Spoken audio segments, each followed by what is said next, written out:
Welcome to another live stream. Sorry, I'm a couple of minutes late here, had a couple of technical difficulties, but we are up and running. So let me get situated here and we'll get after it. And today we're going to talk about scale fluctuations, what they mean, like what causes them, how much you should worry about them, how to kind of disassociate your emotions from the scale. And after that, we'll get into the live Q&A portion of the video. So hopefully everything's working right here. You can hear me and see me and everything. If anyone's out there, please let me know, and we'll get after it here. So, scale fluctuations, they are very difficult. Thank you, Teresa. They're very difficult for a lot of people to handle. You can see that scale go up and down, and it happens all the time on a daily basis. And you have to realize that almost all fluctuations you see on the scale in the short term are from water weight. You don't lose a pound or two of body fat on a daily basis. It doesn't work that way. You lose very little body fat or gain body fat in a single day. It's over the course of a time.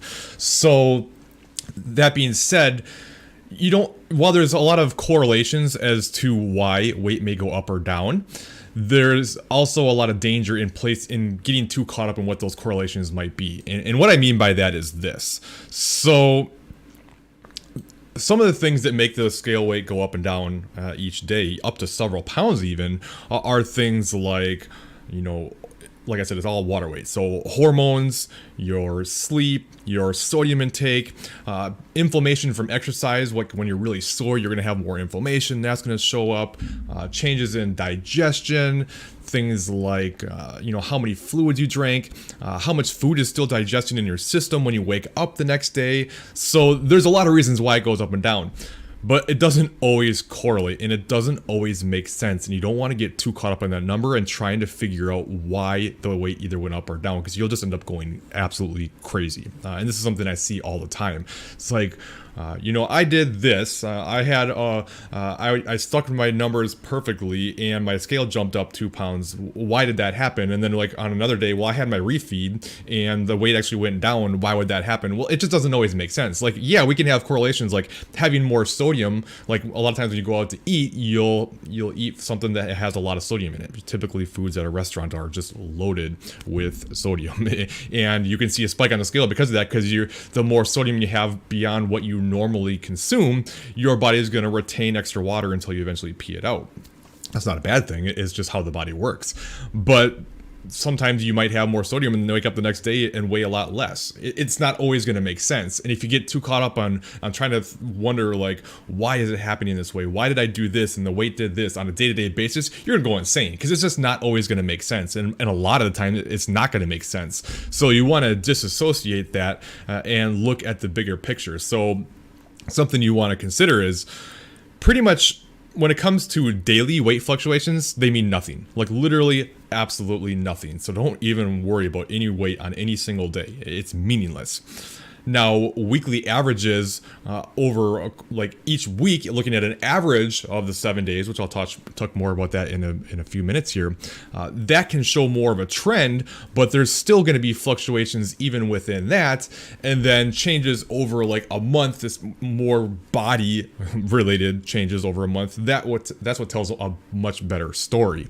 Now, what I mean by that, let me bring something up. I wanted to bring up my recent kind of like reverse phase here. So let me get this going.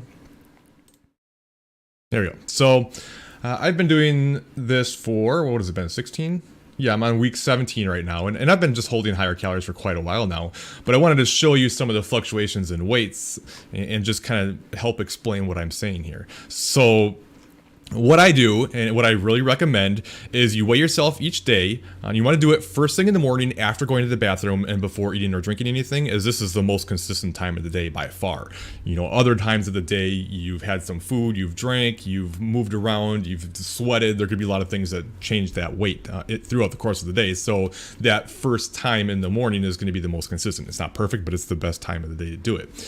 And then what you do is you take an average for the week, and what that does is it can help help kind of like desensitize you from the weight fluctuations. You can see weight jumping around on a daily basis and realize, man, I can't get so caught up in any single day because it could be up or down for any given reason. And then looking at an average, it's like each time you weigh yourself, it's only 1/7 of the weight, so you don't have to put pressure on it. And it's like the less frequently you weigh yourself, the more pressure you put on the scale each time you step on it. You want to kind of get away from that. It doesn't mean you shouldn't weigh yourself. There's nothing wrong with weighing yourself. The problem is having an emotional connection to that number. And this, I find for well over 90% of people, actually helps create a healthier, better relationship with the scale. A lot of times we feel like, well, if I don't have that, then I should avoid it. But the problem is you can't improve something by avoiding it. Like, you're not going to get better at disassociating your emotions from the scale by just stop weighing yourself and then occasionally jumping on and then freaking out if it's not what you hoped it would be.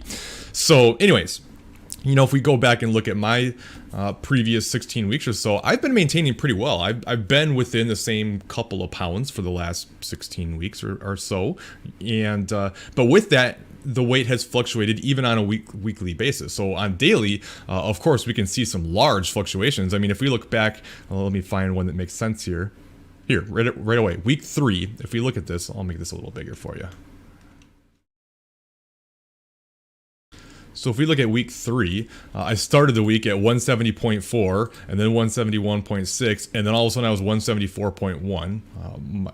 My guess is, this was over Christmas. So yeah, probably had extra on Christmas and saw some water retention and things like that. But then the next day I was down to 172.8, 172.2, not that long later, 171.1, all the way down to 170.2. 2 days later, I was up to 173.1. You know what I mean?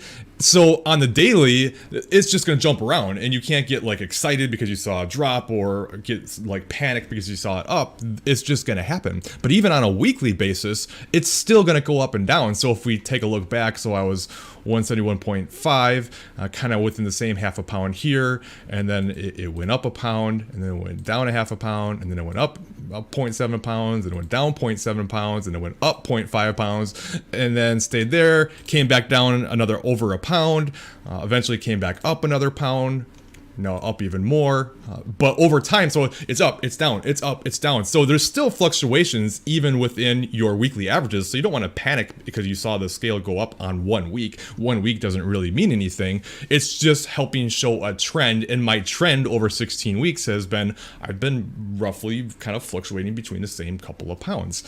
So, and not only that, but like, even then, we don't want to put too much pressure on the number. And even my waist has gone up a little bit in that time. So I started at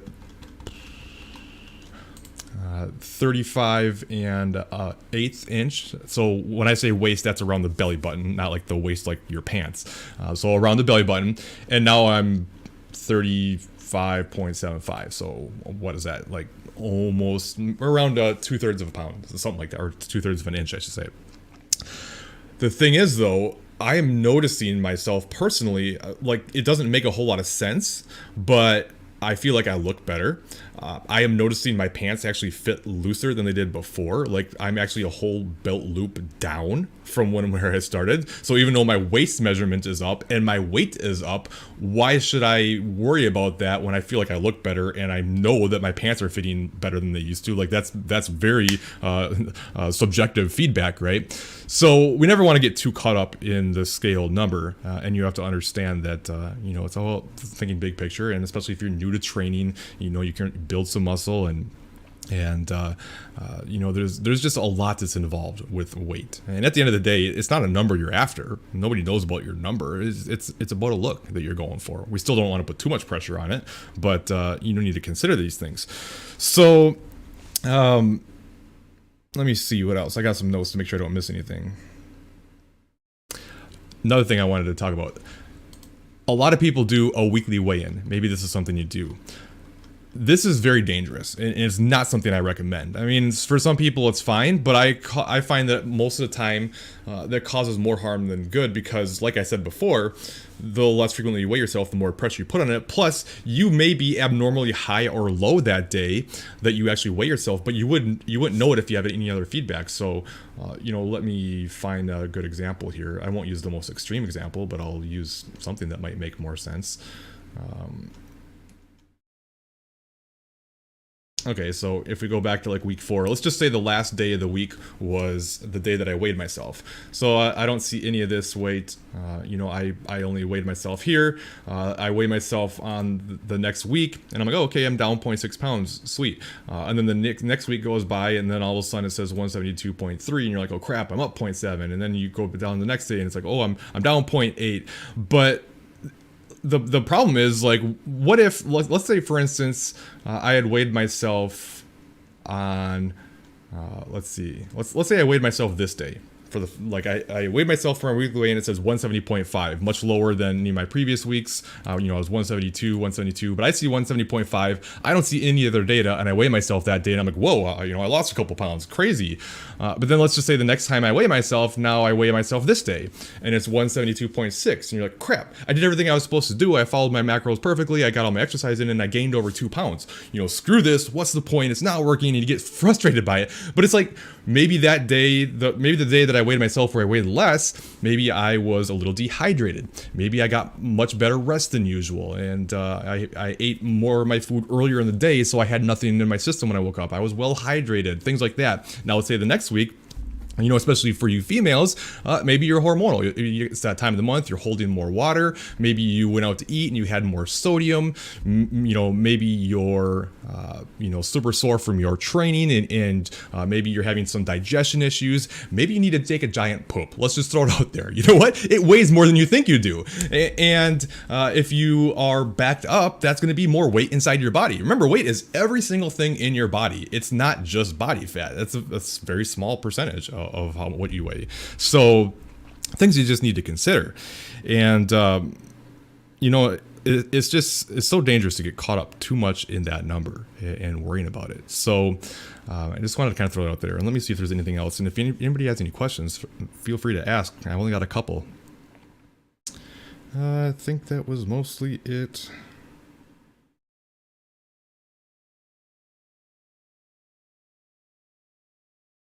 Yeah, I think that was it. So I swear there was one other thing I wanted to cover, but it's escaping me right now.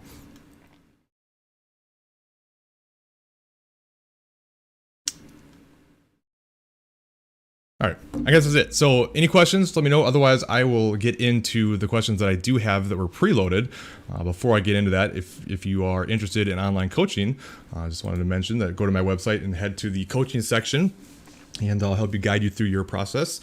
And just come in here and fill out this application. It comes with a 30-day money-back guarantee, meaning that you can try it out. If you find in the first 30 days that you just think it's not for you, that's fine. And then you can get your money back, literally no risk. So fill out this form. It will email me. I will take that, and I will shoot a video just like this, going over your questionnaire, answering any questions you have, giving you my thoughts on things, and then send that to you. If you don't see a response from me within 24 hours, check your spam/junk folder. It probably landed in there. So, all right, let's get into things.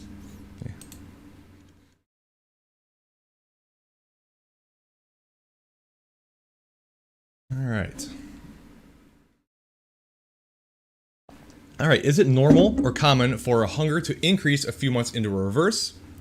Basically, long story short, she had been reversing for a while, wasn't too bad hunger-wise, and now that she's a few months in, all of a sudden she's finding that she's much more hungry. Now, one thing that she did say was that I think she said she was losing for a while. Let me make sure.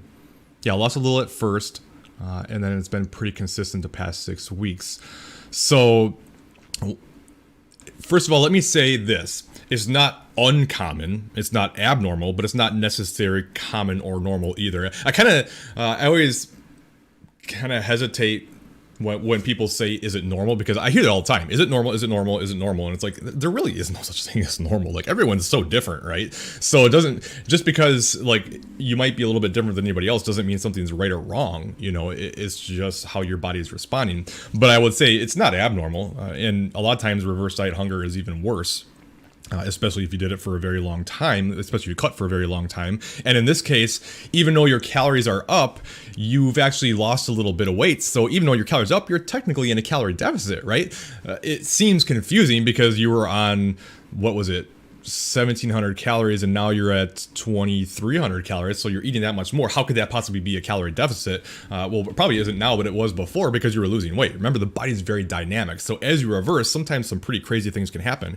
Your hormones start to upregulate, your metabolism starts to upregulate, you start to recover better, you start to feel better, perform better. You may have more energy now, so you start moving around more, and if you are losing weight, you're technically in a deficit, even though calories are coming up. Because remember, your maintenance calories is a moving target, so it can and will increase and decrease depending on what you're doing. And sometimes in the reverse, your maintenance calories or your metabolism will speed up at a faster rate than the increase of calories that you give it. And if that happens, well, technically now you're still in a deficit. So you're also, I'm sure you're probably below your body fat set point. And unfortunately, a lot of hunger signals can have more to do with the amount of body fat that you carry than necessarily the amount of calories that you're eating. And sometimes it's just a length of time too. Typically, I find a lot of times it's not until you've kind of like reverse dieted as long as you had dieted where you see some improvements. Case in point for me, once I cut back with Paul before we did our actual prep. And I remember reverse dieting, and I remember I'd gotten up to higher calories than I'd ever been in my entire life. I was eating over 400 grams of carbs. It was like 3,300 calories or something like that. But I was still like ravenously hungry. I was so hungry all the time. But I was gaining at an appropriate rate. So we were just kind of holding steady. And then all of a sudden 1 week, I just wasn't hungry anymore. It just stopped. It actually, not only was I not hungry, but I was finding that I was overly full and having a hard time eating all my food.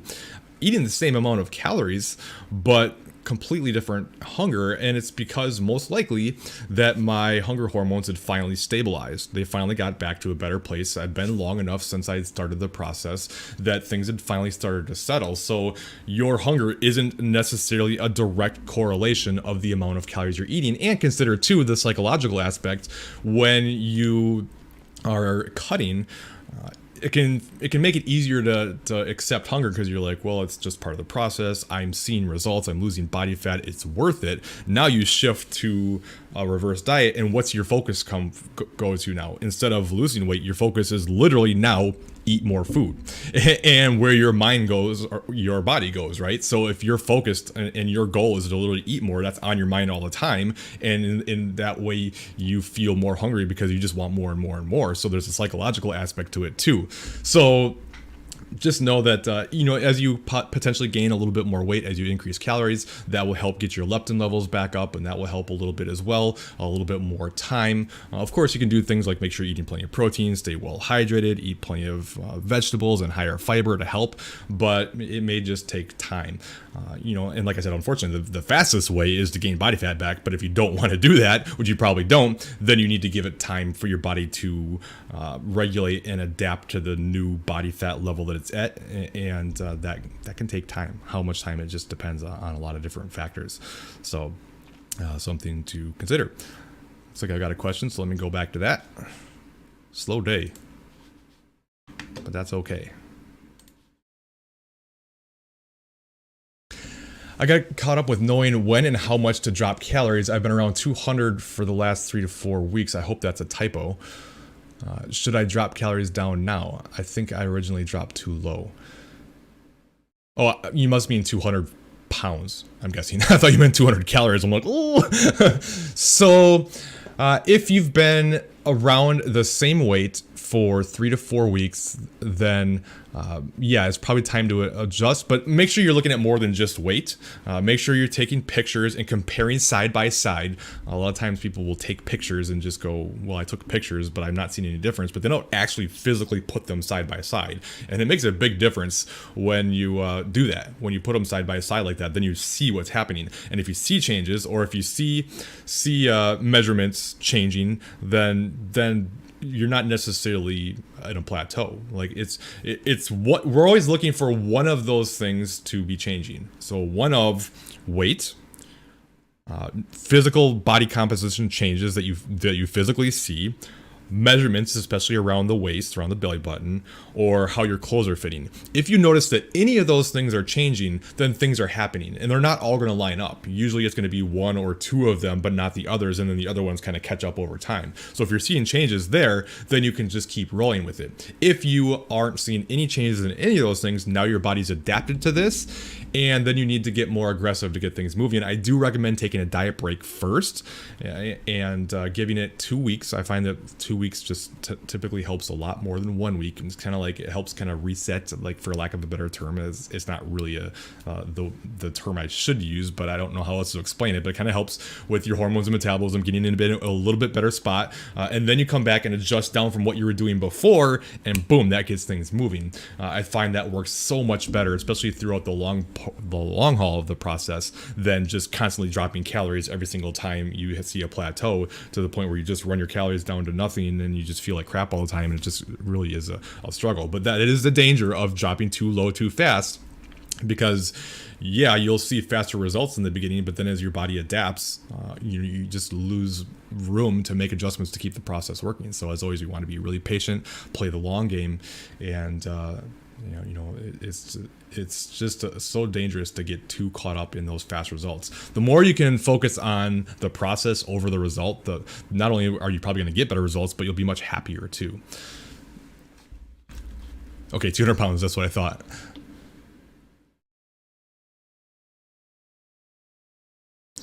Yeah, I mean, and then if you get to a point where you can't realistically drop your calories anymore and stick to the plan or see results, then you reverse out from there, and there's nothing wrong with that.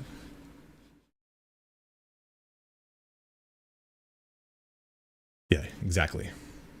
Hey, Rebecca. Will eating more fat speed up hormone stabilization? It can, especially if your fat has been very low. So fat intake does aid in hormones and digestion and like nutrient uptake. So especially if your fat has been low, eating more fat will help with that. I do recommend for females not to go below about 30 grams of fat per day, and males 40 grams in general. Of course, it kind of depends, especially on your own size. Otherwise, you could look at, I don't really recommend going below about 20% of your total calories from fat. If they're very low, then yes. But if they're already in a really good place, then eating more won't necessarily help more, but it sure as heck isn't going to hurt either.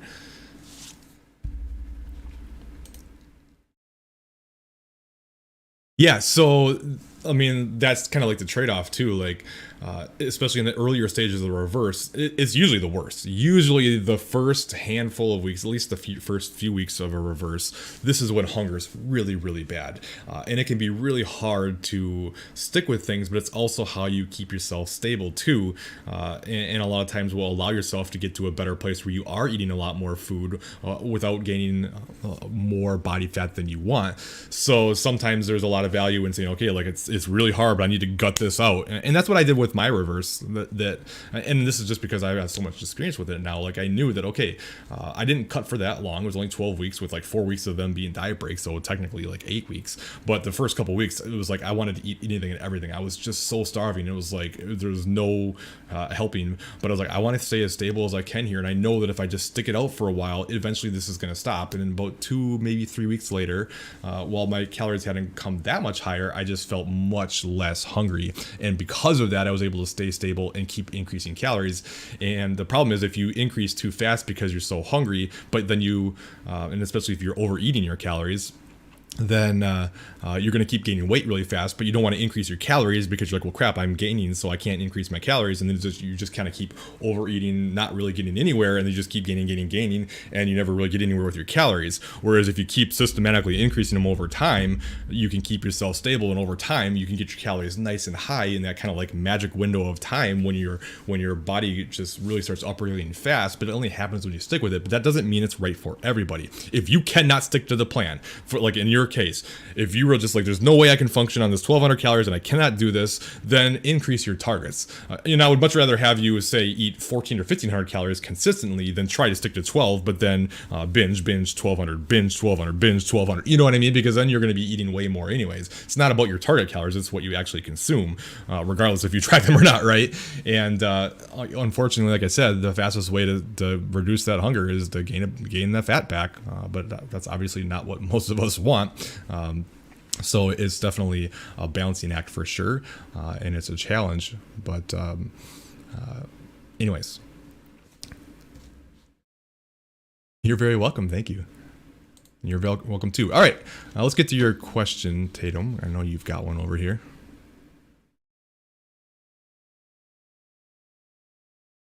And let me get rid of myself so I can see.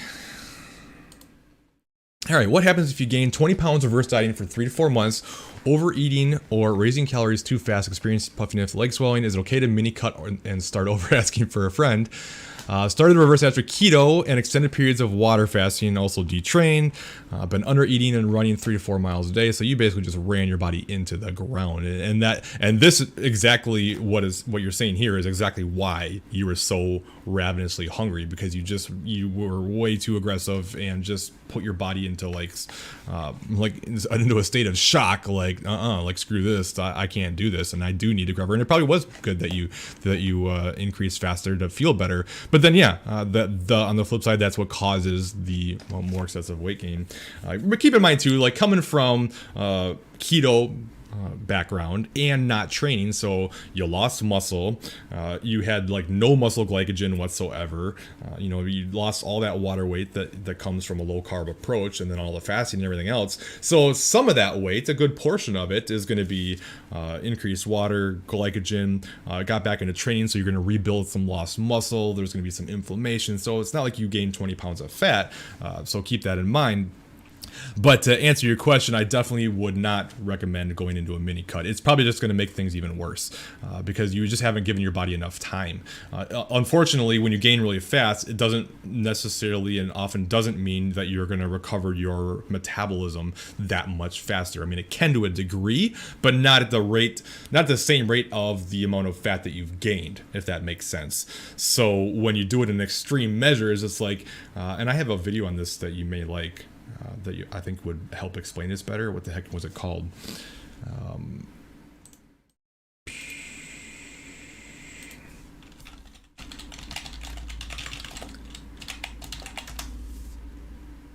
Yeah, right here.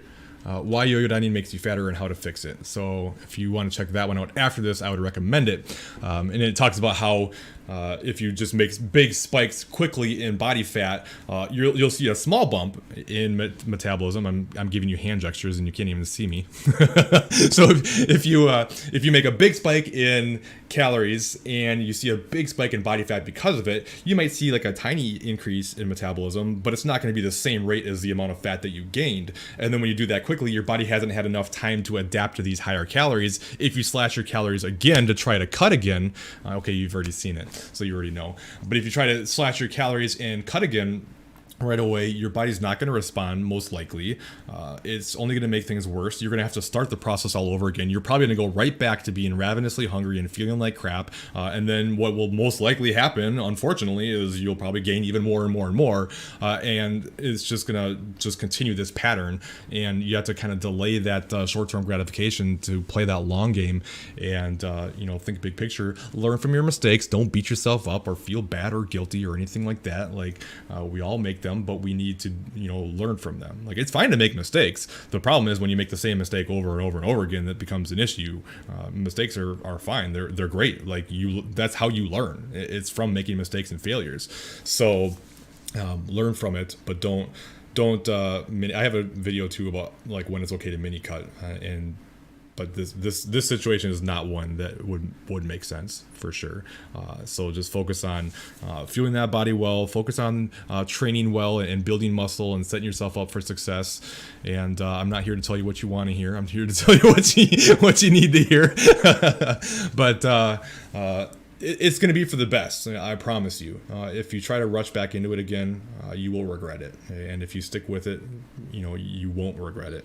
And it's going to be the very thing that's like, really do your best to switch your mindset and not be so focused on body composition now, and focus on so many like huge positives that come with this part of the process. And you're going to feel so much better. You're going to be able to perform better. You're going to have more energy. You're going to recover better. You're going to sleep better. You're going to have a better mood. You're going to be able to enjoy much more flexibility with your diet and be able to go out easier and have things that you enjoy. Like there's like endless amounts of positives from this part of the process. The only positive of cutting is some improved body composition. And at the end of the day, like how much does that really even make you happy? Like I'm not against, obviously I'm not against changes in body composition and having goals like that. That's my job, but it can't be your everything either, because otherwise there's just there's no way to be happy when it's all about weight all the time. I just made a post about this on my Instagram, which if you're not following me, Colin DeWaay is the name, and I made this post here about a lot of times people feel like they'd be okay with some weight gain if they weighed less, right? Like let's say for instance you're 180 pounds now and you're like you think you should be 150, just as an example, and you think, well, I can't handle the weight gain now. I would probably be fine if I gained some at 150 because it'd be easier to handle. But you know what? It's just not true. Like it's just, if you're terrified of gaining weight at any weight, you will be terrified of gaining weight at any other weight. It's just how it works. And it's just, there's no happy life that way. If you're constantly always terrified of it and you let it control you and your emotions and your feelings, there's just no way to be happy. It's just a huge trap. So we need to be okay with where we are and not feel like the only way we can be happy is if we're at a lower body weight or better body composition, still with wanting to make those improvements and doing it for the challenge, for the excitement, but not with the pressure of, well, when I do this, then I'll be happy. It just doesn't work that way.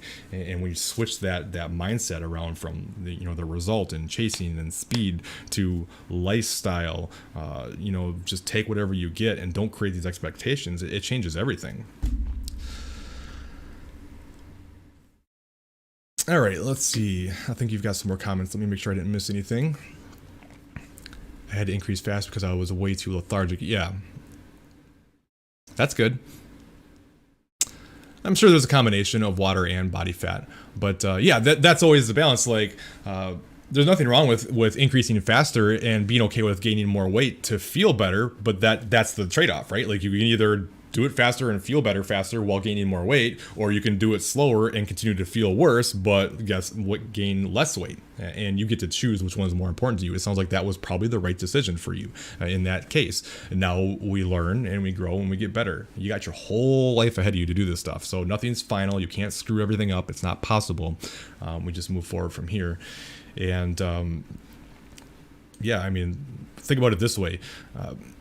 You can't be embarrassed if you don't care what other people think, right? Like sometimes I'll hear that I'll say, well, you shouldn't put so much pressure on whatever other people think. First of all, anybody who actually cares about you doesn't care about how much body fat you carry. They care about who you are as a person and how you treat them and things like that.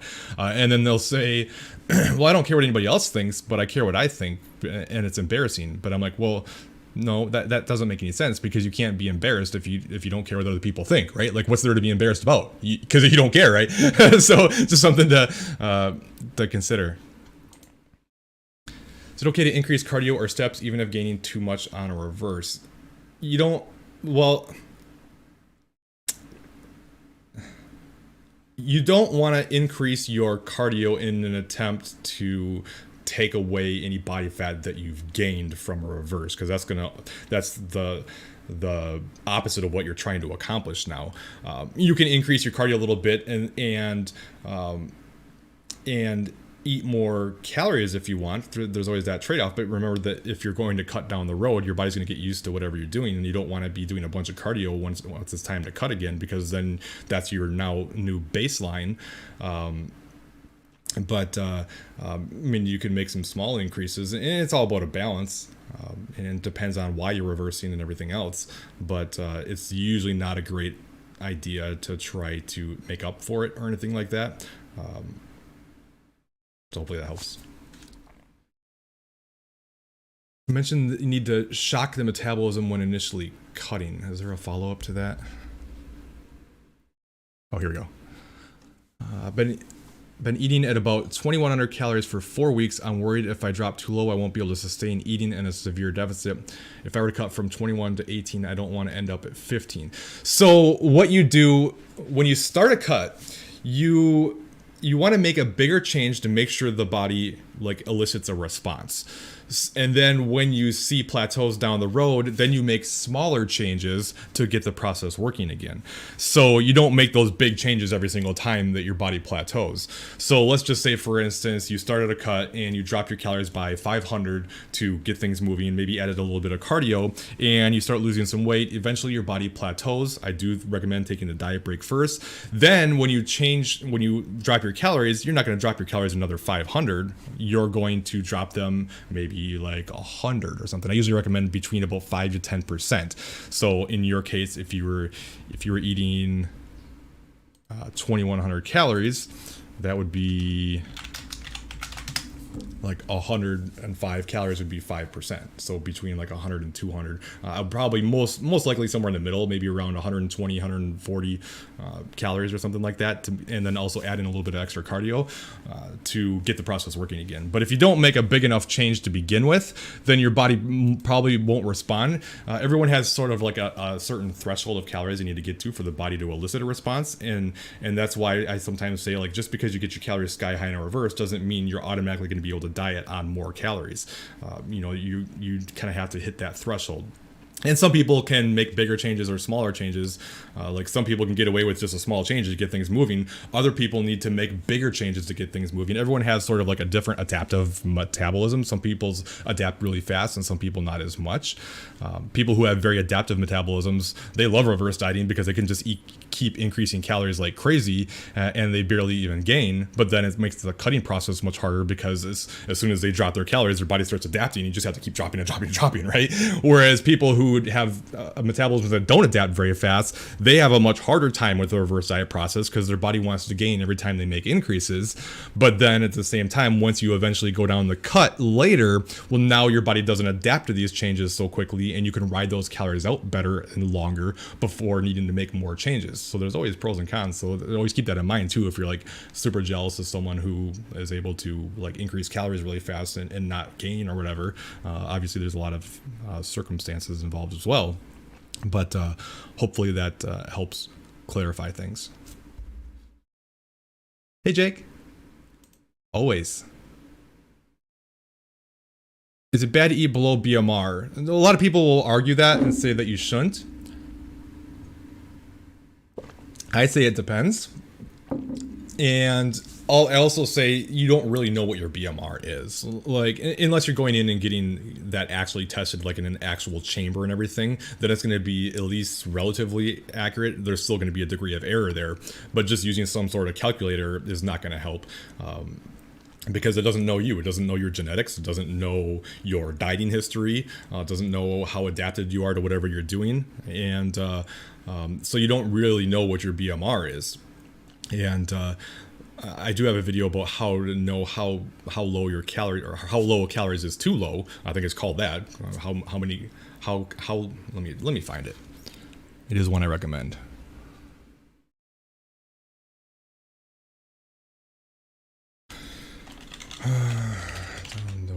And as a reminder, if you ever want any video topic, just type in Colin DeWaay into the search field and then whatever topic that you want covered, and I've probably got a video on it. Like I've got 800 videos by now. There's not a whole lot I haven't covered. How many calories is too low?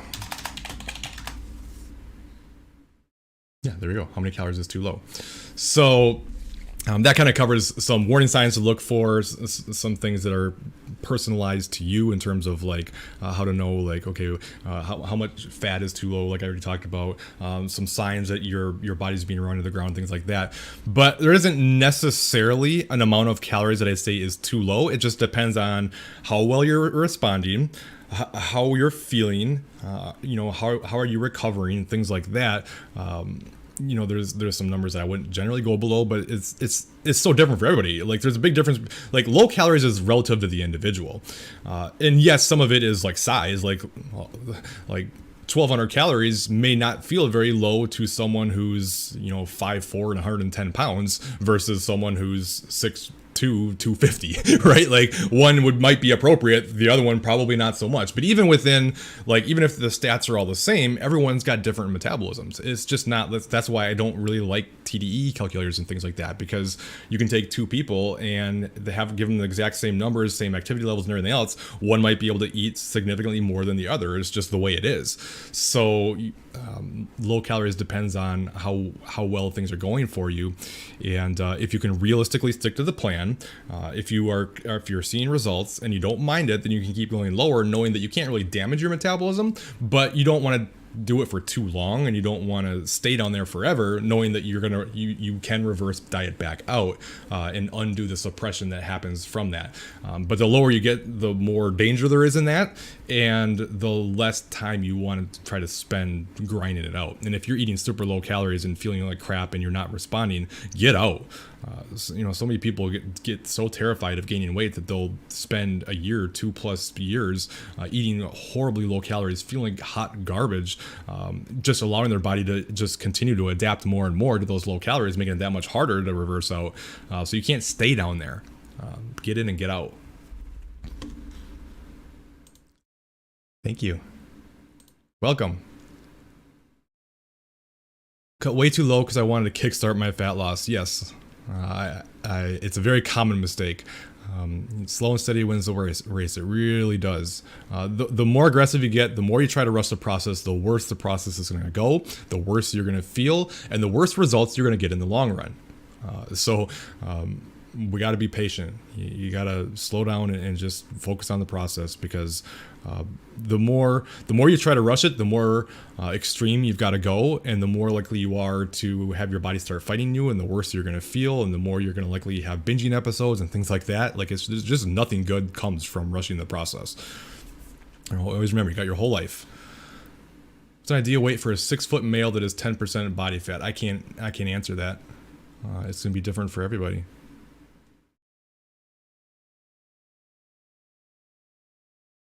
Always.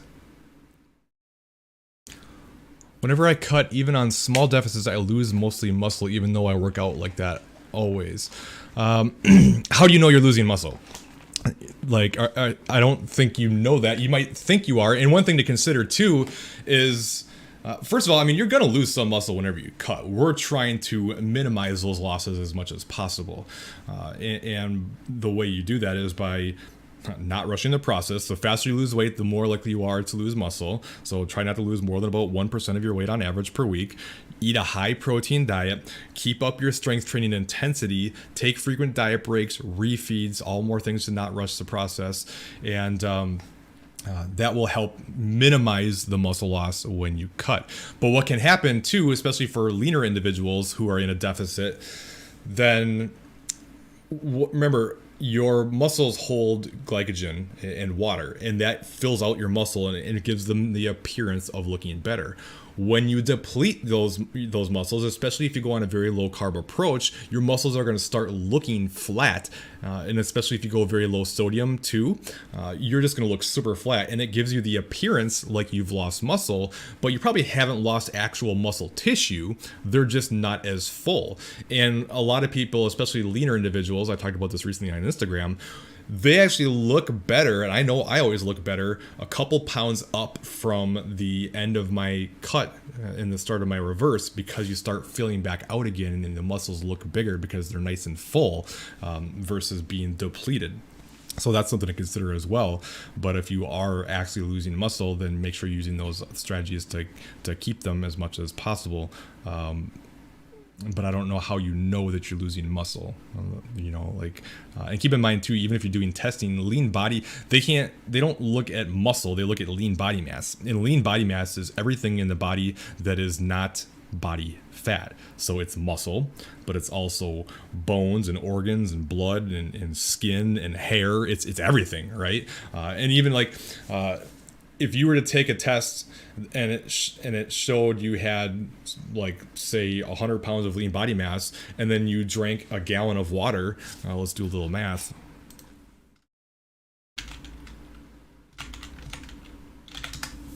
So if you drank a gallon of water and then retested afterwards, it would show that you gained 8 pounds of lean body mass, because you know what I mean? So it's not an exact science.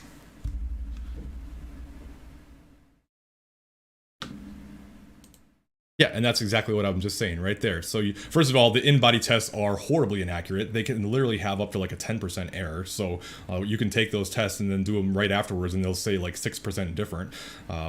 But again, it's saying muscle, but it doesn't know muscle. It knows lean body mass. And if you're depleted of glycogen and if you're depleted of water, then that shows that you have less lean body mass. And again, you're going to lose some. We're just trying to minimize it. So keep that in mind too.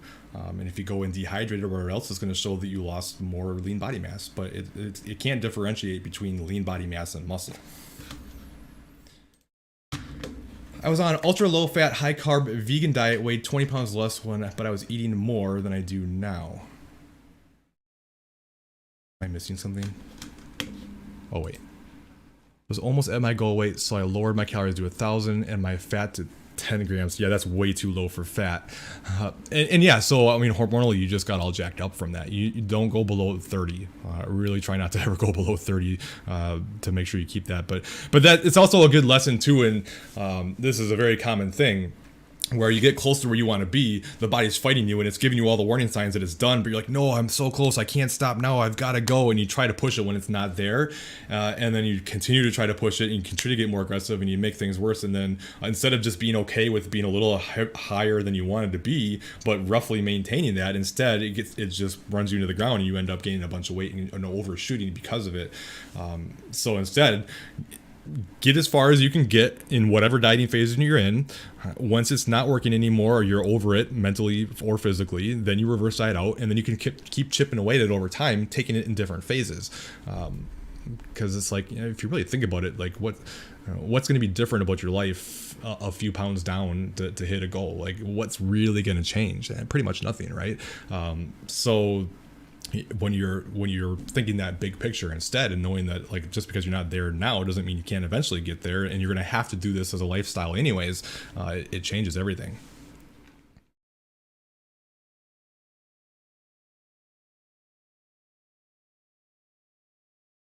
Ugh.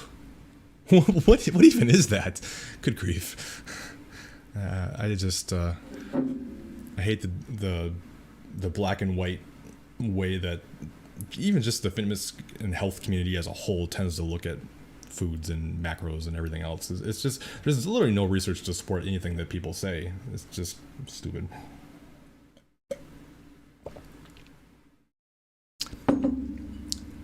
If you want to get really technical, yeah, they're right, because if you eat more fat, you store more fat, but you also burn more fat. Your body uses whatever fuel source you give it as energy. So if you eat a lot of fat, you store more fat, but you burn a lot of fat.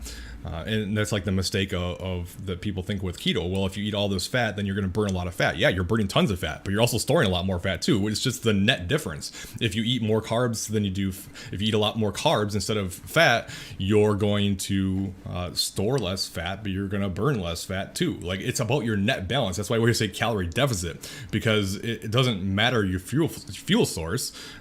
It's how your body. I'm going to stop. I covered this recently in the video. My metabolism was previously messed up because of fasting, keto, etc. Didn't eat consistently, and I would binge all at once, so I never knew where true maintenance calories were.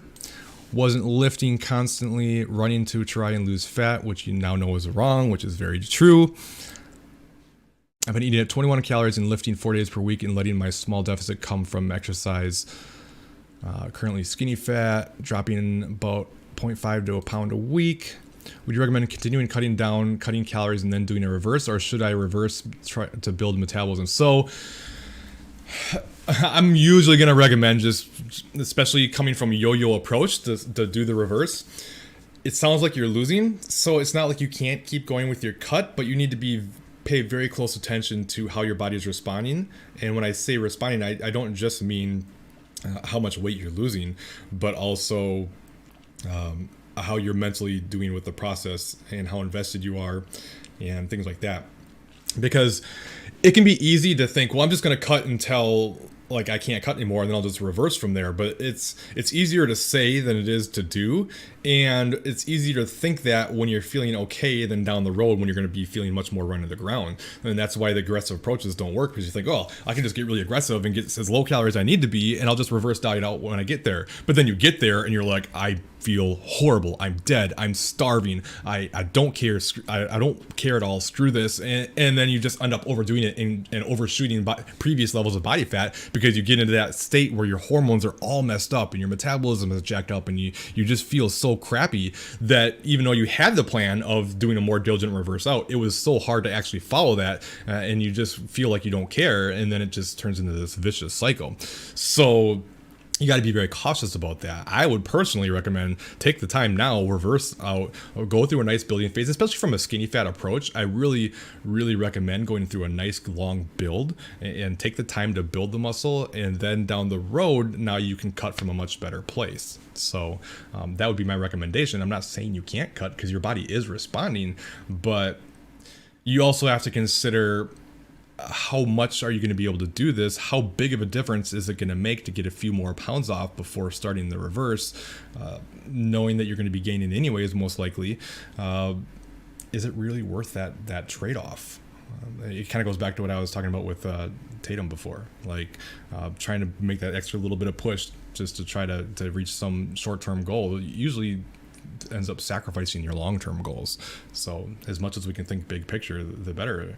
I keep telling a lot of people right now, as crazy as it sounds, there's 9 months left of this year. This is a great time to start a nice long reverse diet. You could take the next 9 months, get into a really good place, get through the holiday season with your calories sky high, extra flexibility, hunger hormones in a good place, not overly hungry, handle all that, get through the holidays. Now you've taken 9 months of reverse dieting, you're in a great place metabolically. Then you can start your cut after that when the beginning of the year rolls around from a really good place.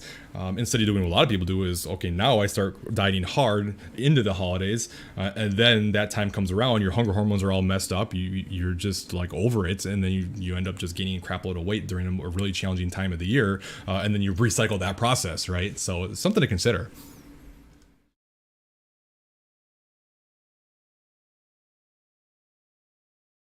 Yeah, you definitely want to keep those fat levels up.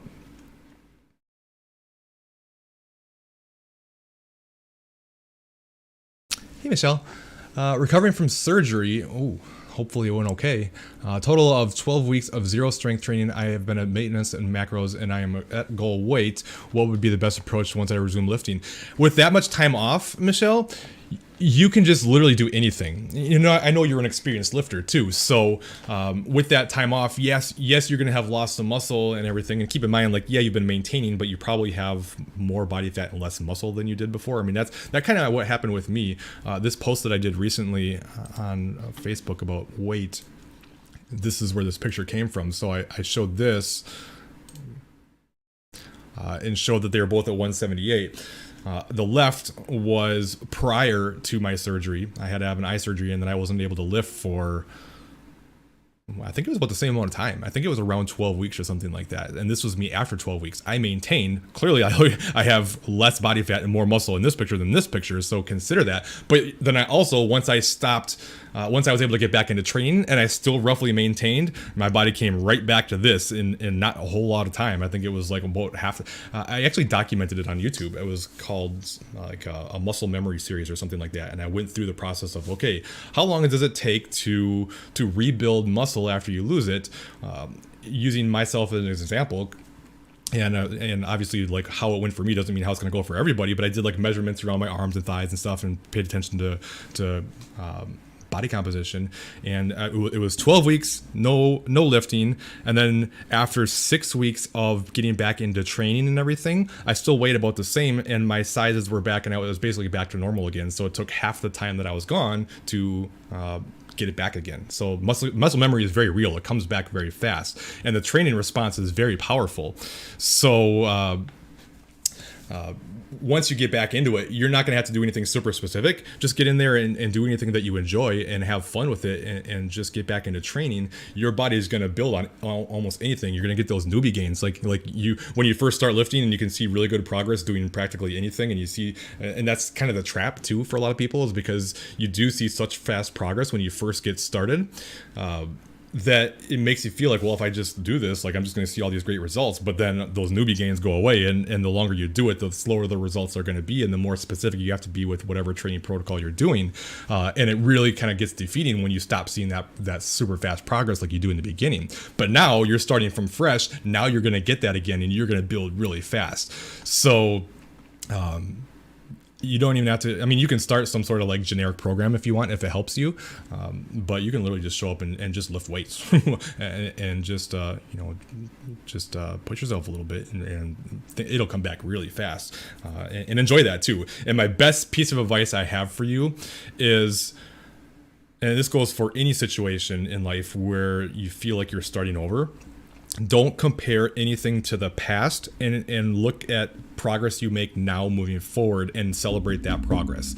It will completely change your mind. And I learned this the hard way myself through many setbacks over the years. Once you start back again and you're not where you used to be, it can be so easy to be like, well, I have so far to go to be where I was before. I'm so much weaker. My body doesn't look as good. And what it does is it minimizes progress, and it makes you feel like things aren't going well, even though they are. So instead of celebrating the progress and going, oh, I'm making progress, it's going well, like I'm happy about this is what I learned the most from being a powerlifter and getting out and coming back. It was like, okay, I used to squat 500 pounds, and now I can barely even squat 300. But instead of going, well, I'm still not squatting 500 pounds, I'm not where I need to be yet, I'm so much weaker. Instead, I eventually flipped it to, I'm squatting 300. Next week I squatted 310, and then I would celebrate that. I'd be excited. Yeah, I made progress. And then a few weeks later, I'm squatting 325 or whatever. Hell yeah, I'm making progress. Same thing goes with what you're doing here. If you celebrate that progress, you will be happy and enjoy it, versus beating yourself up and feeling like you have so far to go and not enjoying the progress or the process or the progress. And it just makes it a much worse experience. And the worse the experience is, and the more you don't enjoy it, the harder it is to stick with it, because I heard this quote a long time ago, and I've used it ever since. I love it. There is no happy ending to an unhappy journey. If you're miserable the whole time, it's not going to end in a good way.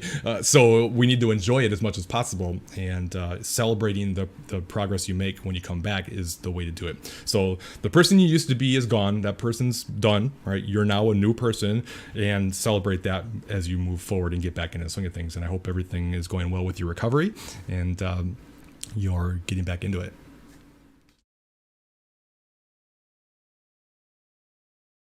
Yeah, don't be. I had that happen once with a client. She lost a lot of weight,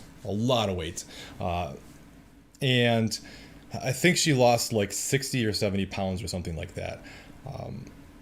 And her in-body scans showed that she lost like 10 pounds of lean body mass or something like that, and she was so depressed about it, and oh, I lost all my muscle, I'm skinny and weak and pathetic. And I'm like, you lost 70 pounds. Like, do you want to like compare what you used to look like to now and think that one's better because you had 10 more pounds of lean body mass? Hell no. Of course not. But it can be easy to fall into that mindset. I don't know why it's so much easier for us to focus on any small negatives than it is all the good positives, but it really is for some reason.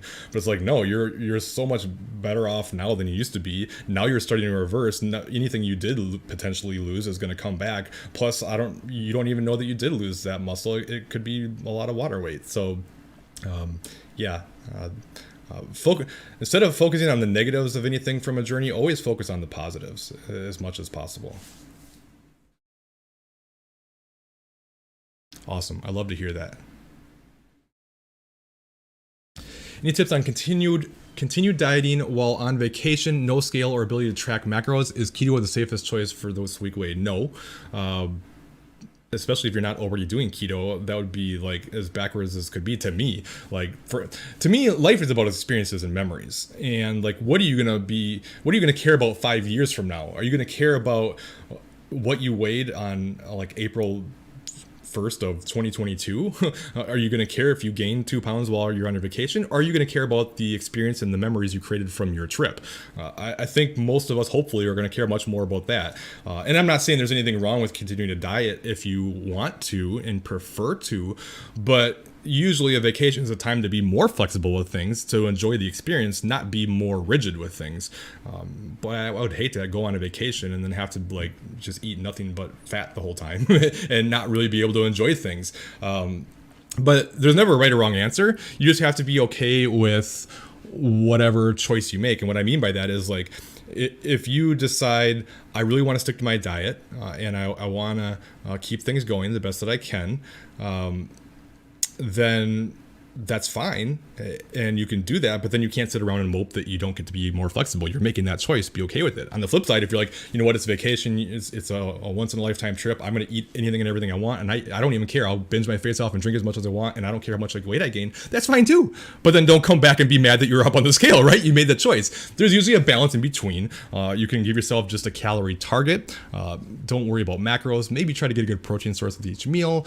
Maybe give yourself a little bit more calories so you can give yourself some more flexibility, but not so much that you're going to gain a lot. And you can do it that way, or you can just have the mindset of I'm not going to track, but I'm not going to restrict myself, but I'm also not going to go crazy just because I'm off plan either. You know what I mean? So that's what gets a lot of people is like, well, I don't know what's in the food I'm eating. I'm not going to be tracking. I'm not going to be, on it. So I need to get it in as much as I can now while I can before my diet starts again when I get back. And then all of a sudden they come back and they're up 10 pounds and they're like, oh crap. You know what I mean? But I also want to challenge you too and say that like, if you want to track, you can still track. Just because you don't necessarily know exactly what's in the food doesn't mean you can't track. There's a lot of strategies you can take to do that. But it's not something I recommend. I personally recommend just enjoying the time. And just try not to go absolutely nuts and you'll be fine. A lot of times people will actually not even gain or even lose even without tracking, just because a lot of times on vacation we're so much more active than we are in everyday lives. We go from an office job or sitting at home all day in front of a computer and never moving to going shopping and hiking and walking around and exploring different areas, and we're moving. Like when we go to Disney, we don't live that far from Disney, so we go every couple of months typically, and we'll take a long weekend, and I never track. And I have whatever I want. I don't even worry about it. I just have whatever I want, and I pretty much never gain. But the reason is because we take like 20 to 30,000 steps a day while we're there. We're moving like crazy, so you're burning a crap load of calories. So a lot of times it's easier to maintain than thinking while on a vacation. Now there's a big difference between like that and like a beach vacation where you lay in a lounge chair and drink Mai Tais the whole time. But even then, like we went to Hawaii a couple of years ago, and it wasn't that far from my show either, and I think I gained like 5 pounds while we were there.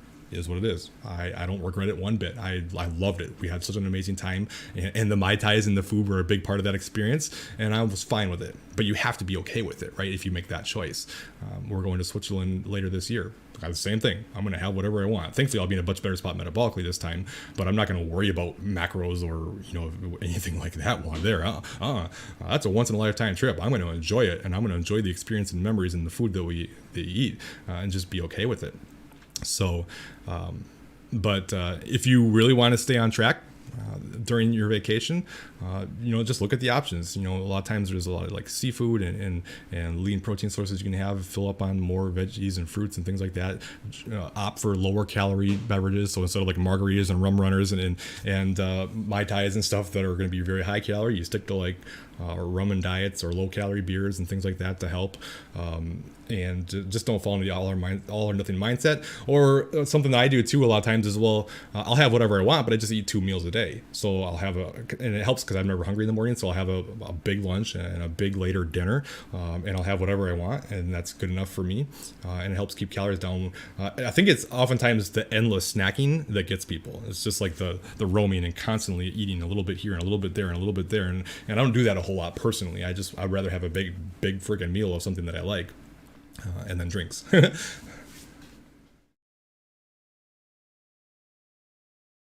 Hi, I'm doing well. I don't know what that means. Kabir. Depends what you mean by that. I do train athletes. I don't train competitors. And what I mean by that is like, I don't do competition prep diets. So I've helped plenty of people reverse out of a show, prepare them for a show prep coming up, but I won't do the actual show prep portion of that. I would have to hand somebody off to that. But in terms of like athletes, like whether you're talking about powerlifting or a sport of some sort or whatever else, certainly.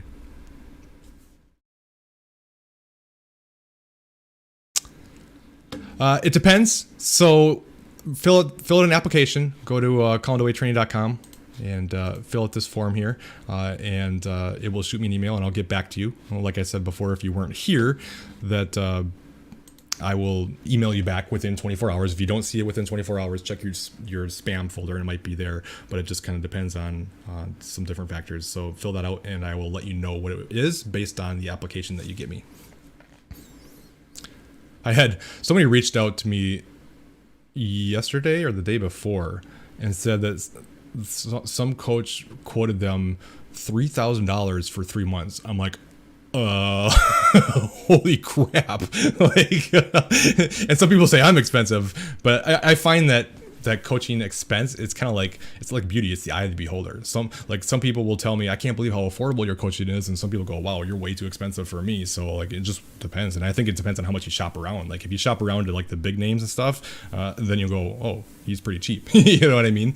But it just depends. But I don't want to get into it because it can really depend a lot. But it's definitely nowhere near $1,000 a month. I can tell you that. not even remotely close. Heck yeah. Very welcome. Thank you. Of course. That's why I'm here. It's a Q&A. I'm running out of comments though, so please ask it quickly. So I'm still around. I'm telling you, like, I would totally agree. I really do feel like life is about experiences and memories, and our family is very much about that. I would much rather take big trips and like things like that than have things. Like I don't have a lot of things. I don't like expensive toys or whatever else. I like experiences. I like that type of thing, vacations and creating those memories. To me, that's what it's all about. But everyone's different. I'm not saying if someone has a different opinion, it's wrong. It's just the way that we are. To me, it's just not worth being so stressed out about a vacation and staying on track and not even enjoying the trip. And you don't have to go crazy to enjoy it. In fact, most of the time, if you go too crazy, you don't even enjoy it because you kind of feel so bad about what you're doing. You're like, oh, I shouldn't be eating so much. I shouldn't be doing this. You eat to the point where you're sick to your stomach and you keep eating anyways. And it's like, you're not even enjoying it. It's like, just have what you want, enjoy it, eat till you're full, and then just move on, right? Like, don't fall into this, well, I got to get it all in. That's the all or nothing mentality. That means that your relationship with food needs a lot of work. That's obviously something to focus on for a lot of people. Yeah, steps are huge. I'm gonna be talking about that a lot in my next video coming up. I don't know when, sometime next week. I've been way behind. I've had the idea for like a week now, and I haven't even finished the what do you call it? The bullet point. I guess you could call it a script or whatever. I do kind of somewhat script out my videos usually before I shoot them, because otherwise I just forget everything. But I will do it, and we'll be talking about that in a way. But yeah, there's a lot of interesting research. There was actually a study that came out recently, meta-analysis, that showed how drastically all-cause mortality dropped in people who took more steps per day. Like, huge. Like 2,000 steps a day versus like 16,000 steps a day was like, I don't even remember, like 5-fold more risk for, dying an earlier death and having all kinds of health complications and things like that. And we just live in a society now where it's so easy to take so few steps because everything is so convenient. Like modern day convenience is killing us. Like, we work from home. We don't even have to go to the office anymore. We sit in front of computers, and then we can order anything we want from Amazon and have it delivered, so we don't have to leave for that. And we have our groceries delivered, and like we just never leave or go do anything. We just sit around all the time. And I think that's the biggest reason, outside of course, eating too much. But we're just so dang sedentary. And you don't find a whole lot of people who are very obese who have been averaging 10,000 steps a day for years. Like, do these people exist? Sure, but it's rare.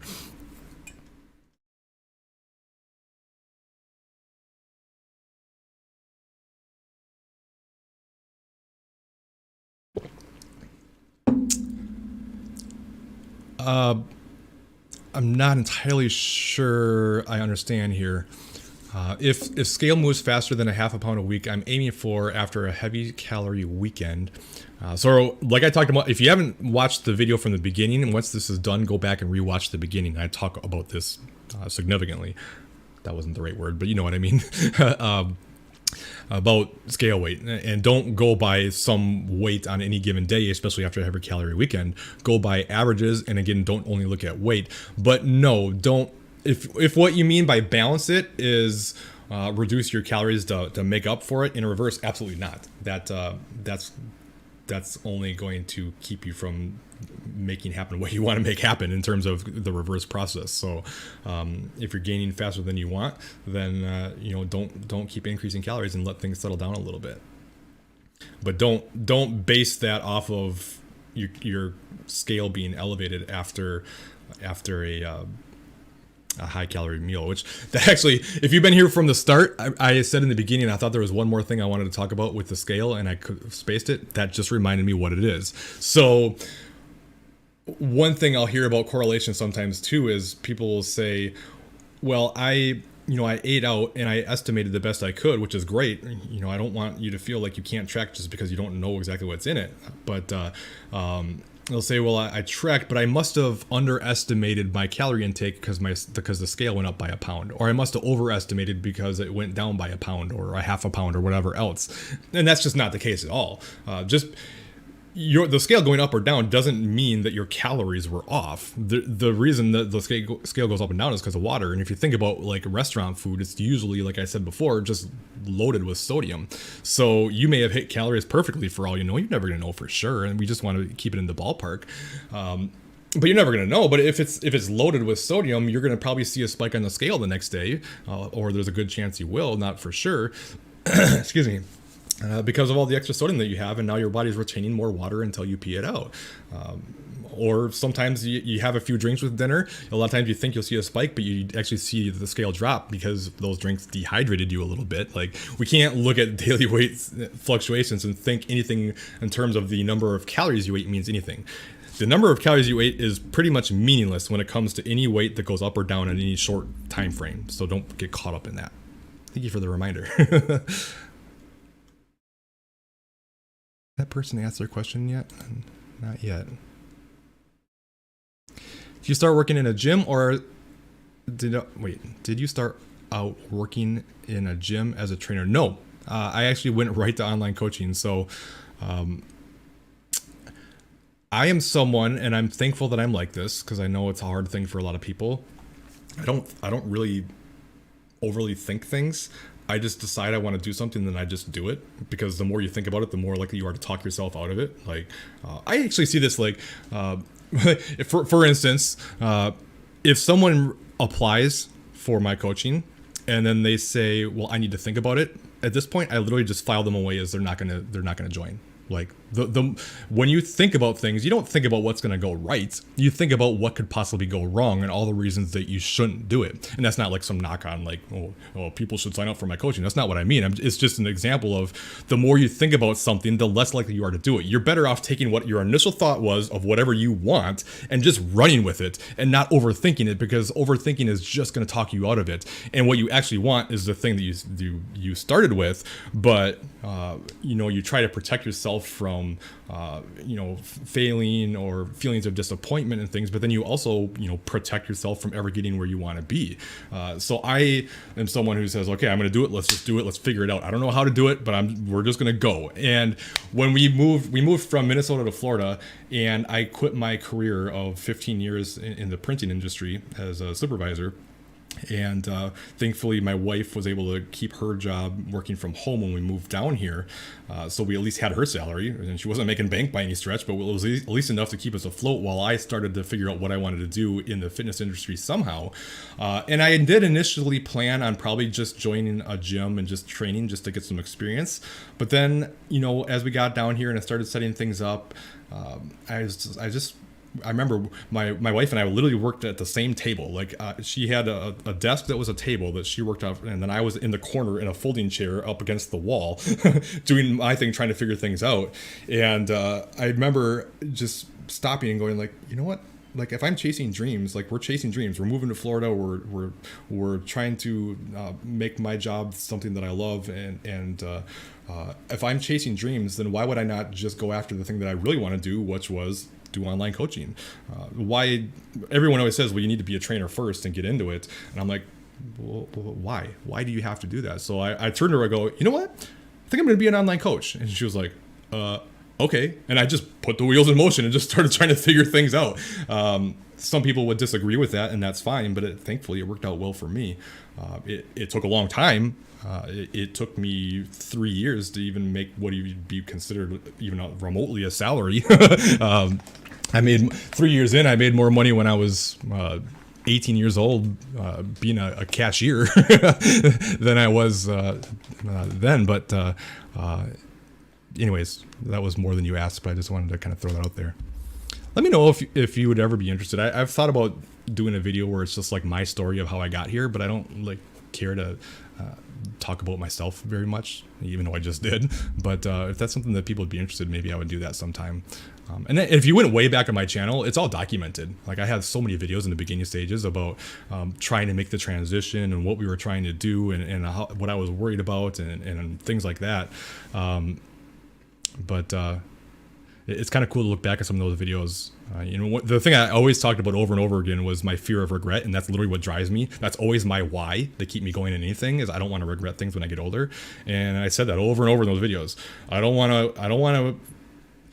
I would rather move down here, try to start my own business, have it all blow up, never make any money, and hate Florida and have to move back to Minnesota than get into my 70s and be like, what would have happened if I had just tried? Like, what if you had really given it a shot and not given up? What would have happened? Like, I couldn't handle that regret. So that just drives me.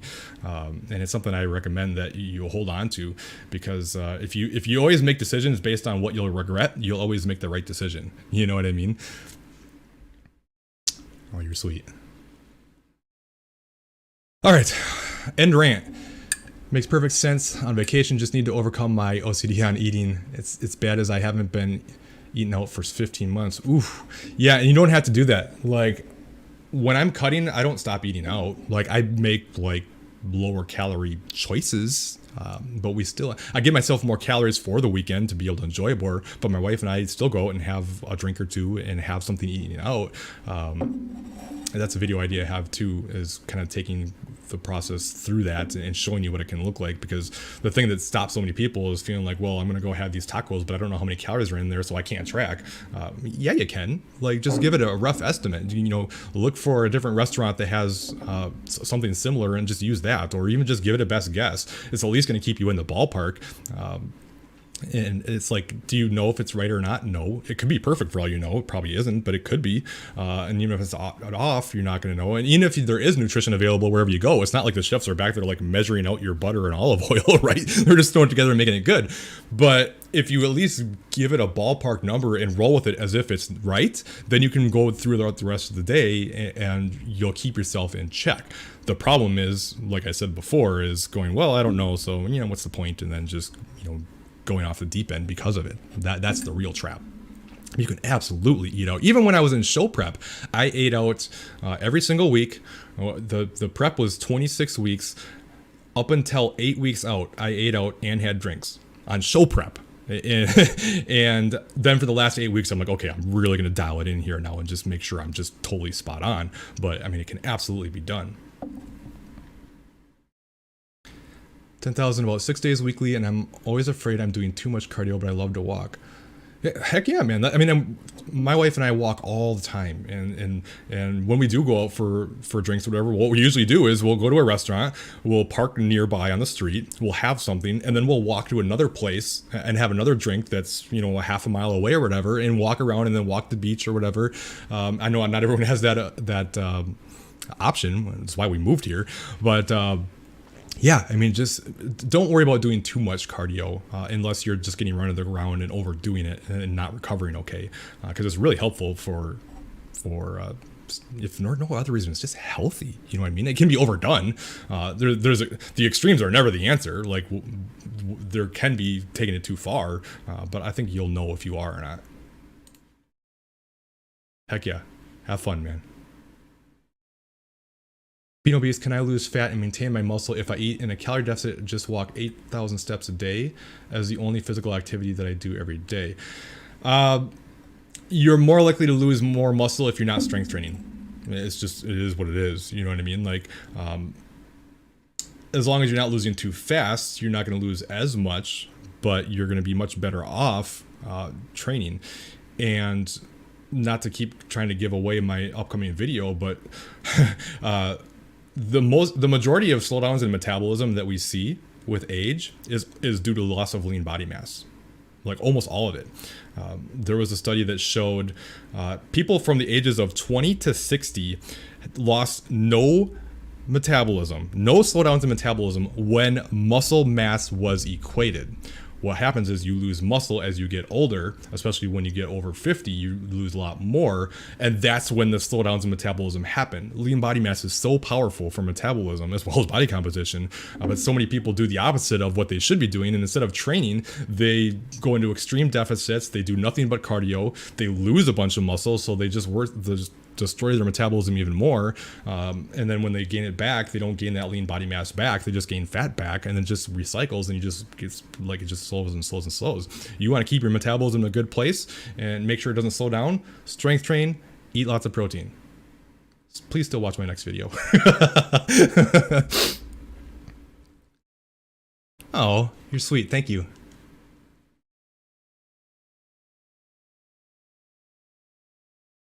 Yeah, you gotta like it, and that's it. I mean, much like your diet has to be sustainable, so does your job, right? Like, why do something that you hate all the time? I've done it. I did it for 15 years. I hated my job. I was like, and the funny thing is, like, we get so caught up in money and everything, but it's like, I was so much happier when I was dead broke for 3 years doing what I loved than when I was making good money at my previous job doing something that I hated. Like, money ain't everything. I may just do it. Appreciate it. Been overeating and binging a lot for all of January, February, and March. I want to start over again, but this time do it right. What should I do when it comes to my calorie intake for fat loss? It's hard for me to say. I don't know. I can't know what your metabolism is. I know I've sent you the videos before about how to adjust macros when cutting. That's a good place to start. You can just kind of eat roughly the same and see how you're maintaining and make adjustments based on that. But I'm going to continue to suggest, man, it really sounds like you could benefit so much from coaching. And if not for any other reason, I'm so bad at selling myself. Like, I don't like to do it, but it's not just about knowing what to do. Like, you can know exactly what to do, but it doesn't mean anything if you can't execute, if you can't stay objective with yourself, and you can't hold yourself accountable. And that's what a coach can really do. They can be objective with you. They can hold you accountable. And yes, there's the what to do too, but it helps get you out of your own head. Most of the binging and the problems that we have comes because we think too much up here, and we listen to our emotions over logic. And when you have someone else who can do that for you, it takes the burden of, is what I'm doing right, or is what I'm doing the right thing to do? What do these results mean? Like, you don't have to worry about anything. You just focus on executing the plan and let the coach worry about what it means and what to do, and help walk you through that process. yes, it's a cost, but there's a lot of costs in life. And what's the cost of staying overly obese and being unhappy and things like that, you know? In the majority of videos I've seen on YouTube regarding reverse dieting, typically approach seems to be 3 months. Why do yours seem to be much longer? Well, it depends on the starting point. So if you dieted for 3 months and then you want to reverse for 3 months, that's probably fine. That's the minimum. So I like we don't have a lot of data on this, but every case study that we do have, and it's always in bodybuilders, so it's not exactly apples to apples, but it always shows that the amount of time that it took for them to reverse diet and get their hormones and metabolism what they were pre-diet levels was however long they dieted. So if they dieted for 6 months, it took 6 months for their hormones to get back to where they were pre-diet. And it was been shown a few different times now, and it's just something I've seen too. Like when people try to cut too soon and try to do it for on a less time than however long they cut, it just doesn't usually go very well. And that's the minimum. The longer you can go, the better it's going to be. And I usually recommend if you can go 2 times, that's great. Or the longer, the better, right? But a lot of reverse diet videos are just strictly about coming off of a diet and reverse dieting out from there. A lot of my material is more focused on people who have a history of extreme dieting, yo-yo dieting, lots of on again, off again, nothing really consistent, and they've just kind of dieted their metabolism into the ground over a long period of time. That's a completely different story than someone's coming off fresh off of a cut. Those people need more time to get themselves back into a better place to make sure their body will respond. And it also gives them the opportunity to work on the relationship with food and the process as a whole, body image, things like that. Things that you need to work on up front before you're going to see the success later. One thing I see a lot in applications, I ask for long-term goals and short-term goals, and I see it's completely backwards all the time. What they say is short-term goal, lose 20 to 30 pounds. Long-term goal, create a healthy relationship with food and things like that. But if your relationship with food is terrible and you have problems with binging behavior and you're overly obsessed with body image and body weight and things like that, it's going to be really hard to stick to a plan and cut down. And it's going to be really hard to work on a relationship with food when your calories are super low and you're just feeling restricted. Like, you're going to be restricted. There's no way around being restricted on lower calories. Nothing's off limits. There's no such thing as bad foods, but especially if you don't want to be starving all the time, the lower your calories get, the more you're going to want to, eat cleaner to help yourself feel full and fuel the body properly and things like that.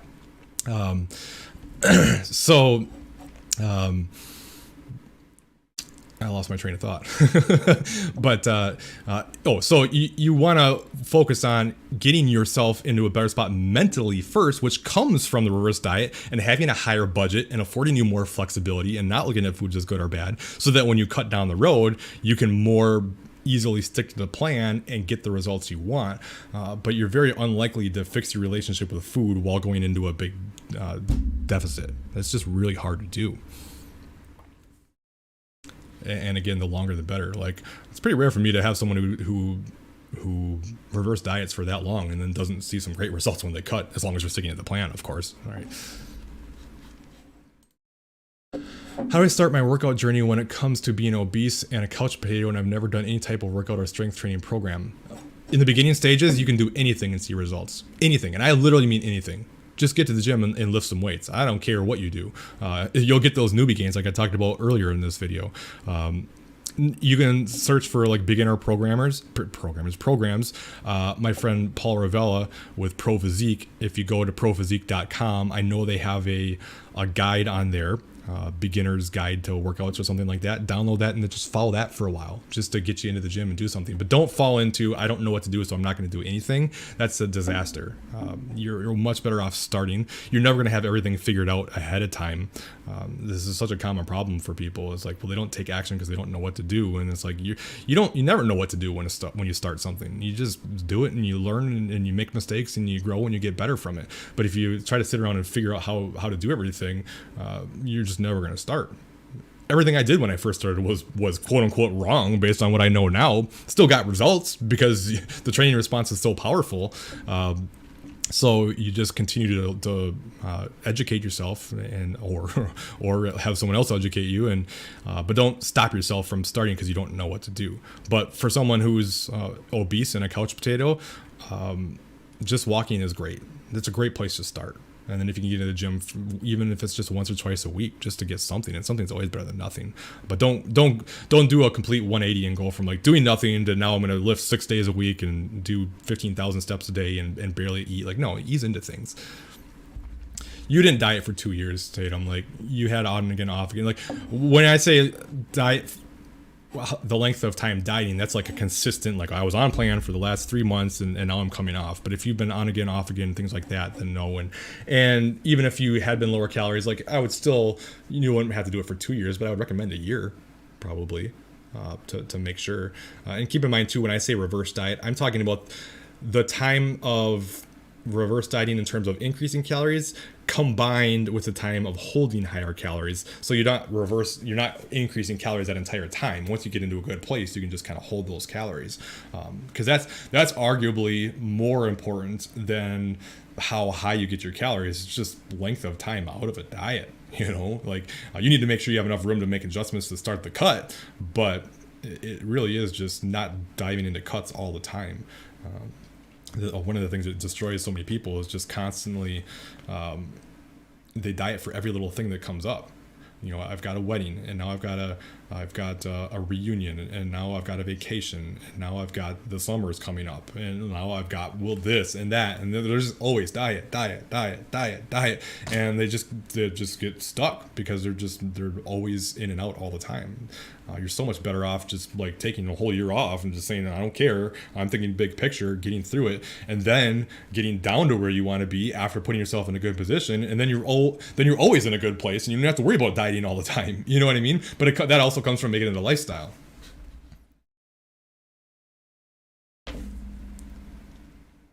Yeah, absolutely, you can gain muscle on reverse dieting, and that's kind of how I usually handle it with a lean bulk sort of a thing. So the initial stages of the reverse diet is like the reverse diet portion in terms of like getting your hormones and metabolism back to where they should be, and then what you do is you continue that process until you start gaining an appropriate amount of weight. And I do have a video on this called Reverse Dieting to Lean Bulk. You can check that out, and it walks you through the process. And then you just keep increasing to put you into a little bit of a surplus. You don't need a large surplus to build, but you want a small surplus, and then you hold those higher calories as you gain the appropriate amount of weight that you're looking for through that. Eventually your body is going to adapt to that higher amount of calories, and then you make another small increase to get that going again. And I think reverse dieting works great for lean bulking. I think it's a really good way to do it, versus like the traditional bulk and just slap on way too much unnecessary body fat that didn't even help you build more muscle, just put more fat on. So all right, I think that's it. I'm glad you guys rallied. It started at first, it looked like we were going to have absolutely nothing. It was going to be a 5-minute Q&A, but here it is, an hour and a half later. So good stuff. So like I said, if you are interested in online coaching, fill out an application, ColinDeWaayTraining.com. I will shoot a video for you and check your junk mail because it's probably going to go there. And if you ever have any questions, just hit me up in the comments. Watch for my video next week about metabolism as you age. And hope you have a fantastic weekend. Let's see if I can get this stopped right this time. Oh, there was a question. Hold on. I just did a video about this.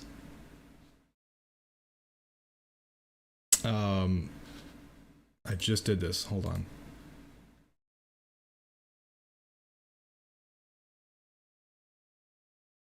Right here. Check out this one. Last video, actually. When to stop reverse dieting. And I'll talk about some of the signs that you should watch for to know that you're in a better place. Thank you. All right. Thanks, guys. Have a wonderful weekend, and we will do this again in a few weeks, probably. Take care.